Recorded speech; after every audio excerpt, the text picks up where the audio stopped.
Peu de langues sont capables de traverser autant de mers, de s'approprier autant de territoires et de survivre à autant de transformations historiques que l'espagnol. Une langue qui est née dans un coin du nord de la péninsule ibérique et qui aujourd'hui se fait entendre dans les déserts. Des métropoles, d'immenses jungles, des archipels exotiques et même dans des bases scientifiques perdues en Antarctique. Aujourd'hui, je t'invite à parcourir, continent par continent, la route mondiale de l'espagnol en arrivant dans des endroits où beaucoup n'imaginent même pas.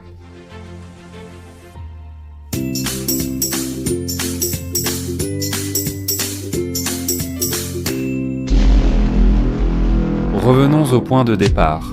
Europe, le castillan ou espagnol est apparu dans la région nord de la péninsule ibérique comme une évolution du latin vulgaire apporté par les Romains. Au fil des siècles, cette langue s'est développée et s'est étendue vers le sud.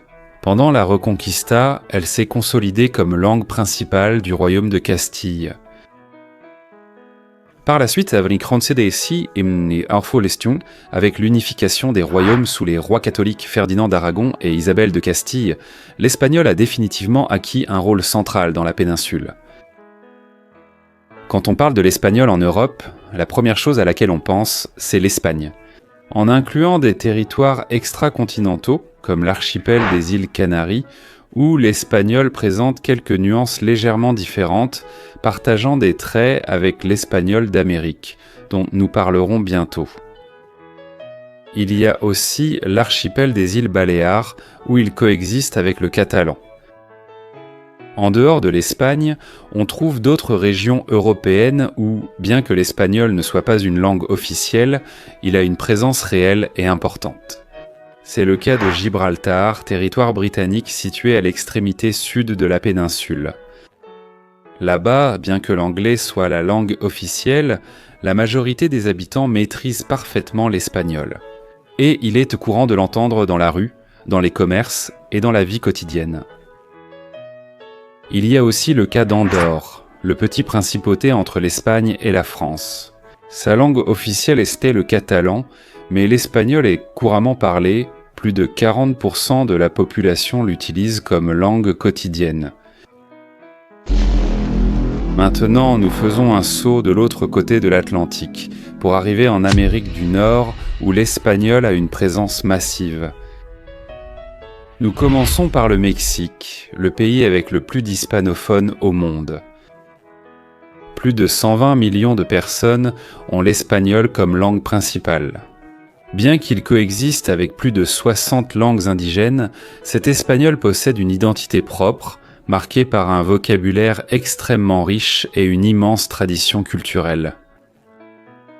Ensuite, nous passons aux États-Unis, où l'espagnol est de facto la deuxième langue nationale, mais n'a pas de statut fédéral officiel.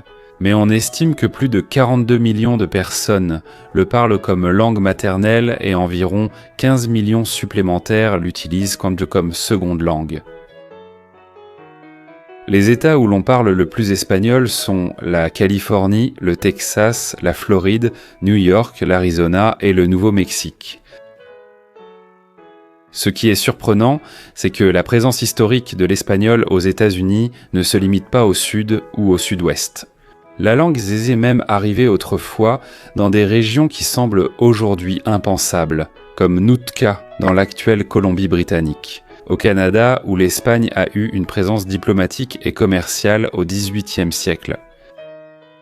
Un autre territoire fut l'Alaska, où des explorateurs espagnols ont atteint les zones côtières entre 1774 et 1792. Bien que l'espagnol n'y ait pas laissé de communauté durable, il y a laissé des noms, des documents et des récits d'explorateurs. Avant de continuer, n'oublie pas de t'abonner à cette chaîne et d'activer la cloche pour te rappeler lorsqu'une nouvelle vidéo sera publiée. Descendons maintenant en Amérique centrale, une région où l'espagnol est officiellement parlé au Guatemala, au Salvador, au Honduras, au Nicaragua, au Costa Rica et au Panama. Dans tous ces pays, l'espagnol coexiste avec des langues indigènes, afro-caribéennes et créoles, et puis il y a le Belize, le cas particulier. Là-bas, la langue officielle est l'anglais, mais l'espagnol est largement parlé. Sa présence est due à l'histoire coloniale espagnole et à la migration venant du Guatemala, du Mexique et du Salvador. Nous continuons vers les Caraïbes, une région où l'espagnol a laissé une empreinte énorme. Les pays où l'espagnol est langue officielle sont Cuba, la République dominicaine et Porto Rico, un territoire des États-Unis, mais culturellement hispanophone. Cependant, l'espagnol s'entend aussi dans des territoires où il n'est pas officiel, comme Aruba, Curaçao, Bonaire, Trinidad et Tobago. Nous arrivons en Amérique du Sud, sans doute le territoire où l'espagnol est le plus présent. Les pays hispanophones du continent sont la Colombie, le Venezuela, l'Équateur, le Pérou, la Bolivie, le Chili, l'Argentine, le Paraguay et l'Uruguay. Nous traversons l'Atlantique à nouveau et nous nous plaçons en Afrique, où l'espagnol a une histoire particulière. Le seul pays où l'espagnol est officiel est la Guinée équatoriale, où il coexiste avec le français, le portugais et d'autres langues locales. Là-bas, l'espagnol est utilisé dans le gouvernement, l'éducation et les médias, étant l'un des piliers de leur identité moderne. Mais on trouve aussi l'espagnol dans d'autres territoires africains, comme le Sahara occidental, où l'espagnol continue d'être largement utilisé comme langue culturelle et administrative. Parmi la population sahraoui, en particulier dans les camps de réfugiés de Tindouf et dans la diplomatie sahraoui, il reste également quelques traces de langue espagnole au Maroc, surtout dans le nord. Beaucoup de Marocains du Nord comprennent ou parlent espagnol en raison de la proximité géographique, de l'histoire partagée et des médias. Il convient également de mentionner les villes autonomes de Ceuta et Melilla, officiellement espagnoles, sur le territoire africain. Nous partons maintenant pour l'Asie, où le cas le plus emblématique est celui des Philippines, où l'espagnol a été une langue administrative et culturelle pendant plus de 3 siècles. Et bien qu'aujourd'hui elle ne soit pas majoritaire, elle reste une langue reconnue comme historique et patrimoniale. Et il existe encore des communautés qui la parlent, surtout des personnes âgées et des universitaires, même si malheureusement la connaissance de cette langue se perd de plus en plus. De plus, il y a le chavacano, une langue créole hispanique qui est encore parlée à Zamboanga, Cavite et dans d'autres régions, et qui fonctionne comme un souvenir vivant de la présence de l'espagnol dans l'archipel. Il existe également de petites communautés hispanophones reconnues culturellement en Israël et au Liban.